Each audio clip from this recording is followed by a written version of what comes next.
तो महाभारत की कथा बड़ी विशद है भैया, कथा सबने सुनी होगी।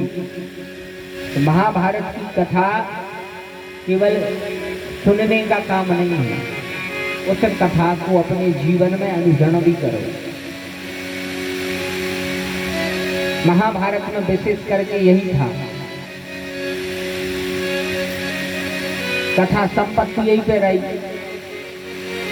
कौरव ने पांडवों की छीन ली और जब पांडवों ने कहा कि भैया वापस दे दे, भगवान कृष्ण गए दुर्योधन से, कहते दुर्योधन 5 गांव दे दो, 5 गांव दे दो। दुर्योधन कहता है 5 गांव तो ठीक कहा है, सुच्चि यक्रम नैव दास्यामि बिना युद्धेन केशव। बोले सुई की नोक के बराबर की जमीन भी ले दें हम।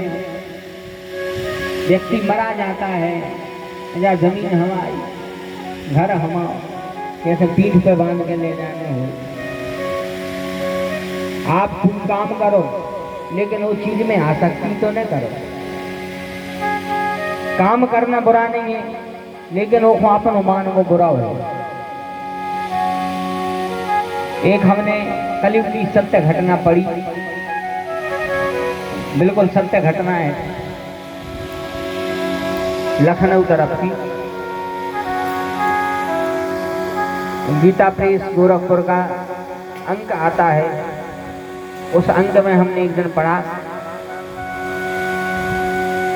कि 2 भाई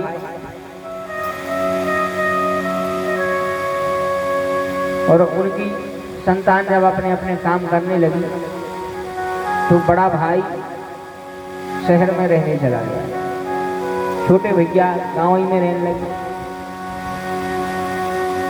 बड़े भाई बीमार हो गए, गंभीर हो गए, बीमारी ठीक नहीं रही, अंत में मृत्यु हो गई। अब बड़े भैया को एक ही बालक,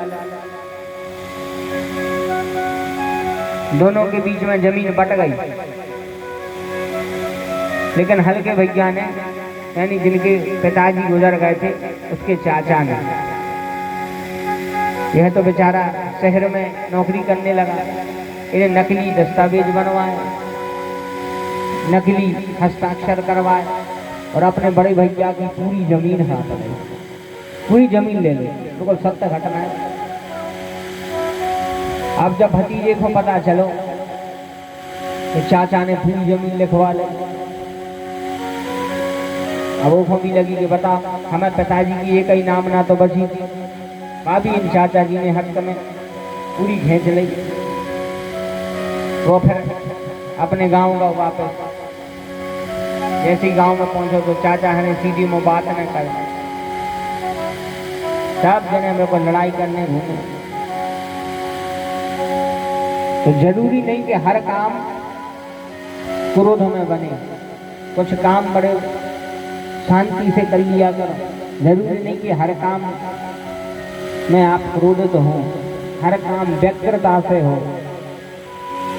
कुछ समस्याओं का समाधान बिल्कुल शांत मन से सोचने से मिल जाता है। वो भतीजे ने कुछ नहीं, बड़ा पढ़ा लिखा था, बुद्धिमान, उसने एक पत्र लिखा। पहले की आदत हुई, समय हो गया, पत्र में लिख के छोड़ के चला गया अपने शहर में। जब चाचा जी आए, फिर चाचा ने वो पत्र पढ़ा। उस पत्र में लिखा कि चाचा जी के चरणों में सादर प्रणाम। पत्र में लिखा कि चाचा जी के चरणों में सादर प्रणाम। मुझे आशा है कि आप सब बड़े स्वस्थ होंगे। यह जान के बहुत प्रसन्नता हुई। भतीजो लिख रहा, चाचा को पत्र छोड़ के चलो गो लिख के, कि यह जान के बड़ी प्रसन्नता हुई कि आपने नकली दस्तावेज बनवा के, नकली हस्ताक्षर करवा के हमारे पिताजी की पूरी जमीन हड़प लाई। बहुत प्रसन्नता भाई चाचा, हमें बहुत ज्यादा। हमें ये बात की खुशी है कि जोन जमीन को हमारे दादा, जोन जमीन को हमारे पिताजी नहीं ले जा पाए, हमारे घर में एक ऐसा आदमी तो है कि सब जमीन अपनी पीठ पे बांध के ले जाए। बोले वृंदावन पे हरि लाल। कम से कम कौन ऐसा तो है कि पूरी जमीन को अपनी पीठ पे बांध के ले जाए।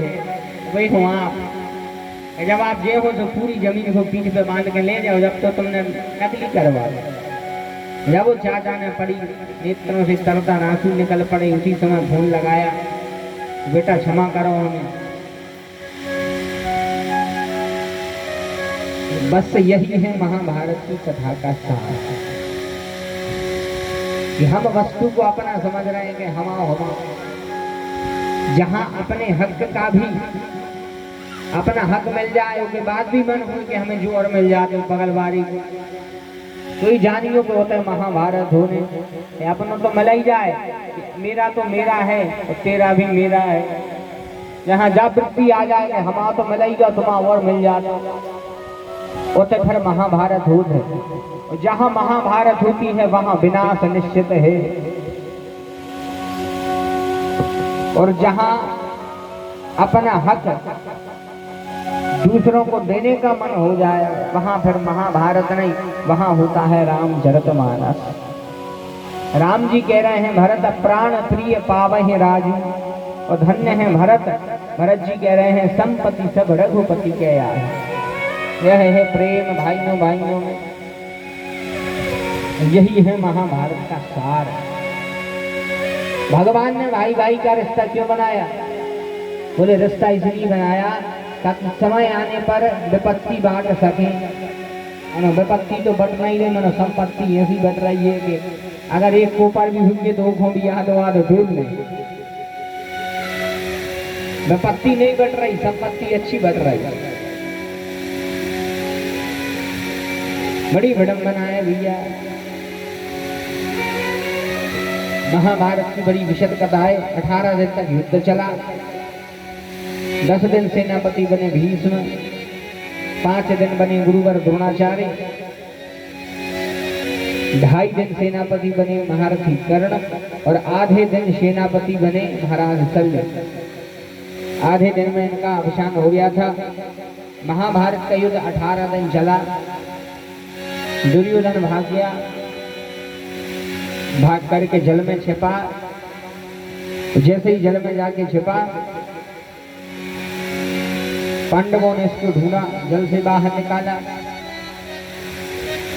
जल से बाहर निकाल के पांडवों ने कहा दुर्योधन हम 5 में से किसी एक को चुन लेंगे, वही तुझसे युद्ध करेगा। तो दुर्योधन ने ना अर्जुन को चुना, या ना युधिष्ठिर को चुना, नकुल को, न सहदेव को।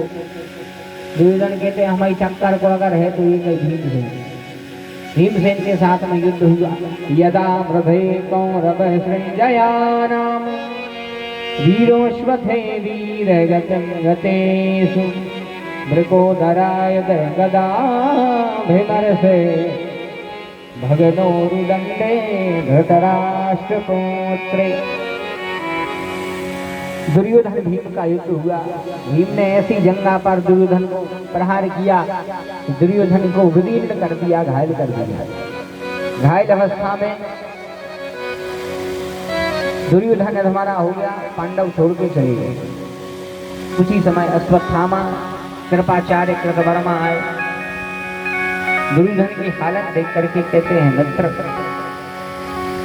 हम लोग तेरी इच्छा पूरी नहीं कर पाए, लेकिन आज मैं वचन देता हूं कि जो मांगेगा वो दूंगा, बता क्या करूंगा। दुर्योधन कहता है अगर कुछ देना चाहता है तो मैं अभी भी अपने शत्रुओं के कटे हुए सर देखना चाहता हूं। यह होता है दुष्ट, जो अंत समय में भी दूसरों को पीड़ा देने की सोचे, वास्तव में वही दुष्ट है। अश्वत्थामा गया, जिस शिविर में पांडव सोते थे उसमें भगवान ने पांडवों के पुत्रों को सुलाया। इसने 5 के सिर काट दिए, 5 पुत्रों के। दुर्योधन के कहने पर 5 के सिर काटे। द्रौपदी के भाई का नाम था धृष्टद्युम्न, सर कुचल कुचल के हत्या कर दी। और जैसे ही पांचों सिर लेके दुर्योधन के पास में पहुंचा, कहता है हे मित्र, मैं पांचों के सिर ले आया पांडवों को। जैसे ही दुर्योधन ने हाथ में लिए तो पहले तो बड़ी प्रसन्नता हुई, लेकिन जब उन सरों को देखा तो कहता है गुरुपुत्र, ये तूने क्या किया? तूने तो मेरे वंश को ही नष्ट कर दिया। तूने पांडवों को नहीं, पांडवों के पुत्रों को मारा। और दुर्योधन को वरदान था कि जिस दिन प्रसन्नता और दुख एक साथ होगा उसी दिन तेरी मृत्यु हो जाएगी। प्रसन्नता इस बात की कि पांडव के सिर कट गए, दुख इस बात का कि पांडव नहीं, वह पांडवों के पुत्र हैं। तो दुख और शोक, शोक और प्रसन्नता साथ में भई शांत हो गया। पांडवों को जब पता चला कि हमारे पुत्रों को अश्वत्थामा ने मारा है, व्यास जी के आश्रम पहुंचे। जैसे अश्वत्थामा को पकड़ के मारने लगे, द्रौपदी कहती है हम मत मारो। धन्य है द्रौपदी जिसने अपने 5 बेटों को खोया। आज वह माँ रो रही है, कह रही है इसने भली मेरे पुत्रों को मारा है, लेकिन इसको मत मारो, इसको मत मारो, क्योंकि माँ ही एक माँ के हृदय की पीड़ा को जान सकती है। द्रौपदी कहती है मैंने अपने 5 बेटों को खोया, मैं जानती हूँ कि पुत्र खोने का दुख क्या होता है। मैं नहीं चाहती कि जो दुख मुझे मिला है उसकी माँ कृपी को भी वही दुख मिले। अर्जुन ने कहा प्रभु अश्वत्थामा को दंड तो अवश्य मिलना चाहिए, बताओ क्या दंड है? भगवान कहते हैं अर्जुन ऐसा करो, अश्वत्थामा को मारो, मरे भी ना। अर्जुन कहते कैसी बात कर रहे हो? तो मारे भी हो मरे भी ना। बोले हाँ। बोले ऐसा कैसा हो सकता है? भगवान कहते अर्जुन से, अर्जुन ब्रह्म बंधुर्न हंतव्यम आतताई वधारणः। बोले ब्राह्मण को मारा नहीं जाता और अत्याचारी को छोड़ा नहीं जाता। ब्रह्म बंधुर्न हंतव्यम आतताई वधारणः।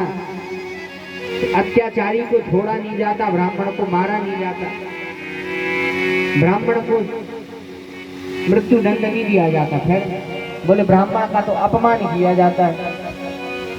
यदि अपमान हो जावे तो ब्राह्मण को मृत्यु के बराबर है।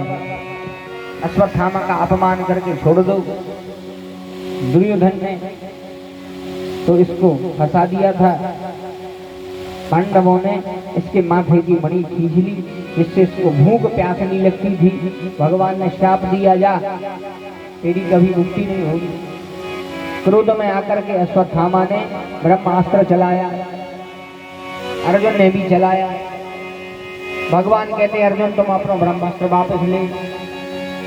तो अर्जुन ने तो रिवर्स गेयर लगा दो, एक ही गाड़ी में रिवर्स गेयर ले। तो जो कहते अपने तो रिवर्स गेयर ने सीधो टाप आई है। इसने कहा ब्रह्मास्त्र को अब हम अभिमन्यु की पत्नी जिनका नाम है उत्तरा, उत्तरा गर्भवती है और उत्तरा के गर्भ में पांडवों का आखिरी कुल दीपक जल रहा है। अब हम पांडवों के आखिरी वंशज को ही मिटा देंगे। और जैसे ही अश्वत्थामा ने वह ब्रह्मास्त्र उत्तरा के गर्भ की तरफ छोड़ा, अर्जुन ने भगवान के आगे हाथ जोड़ लिए।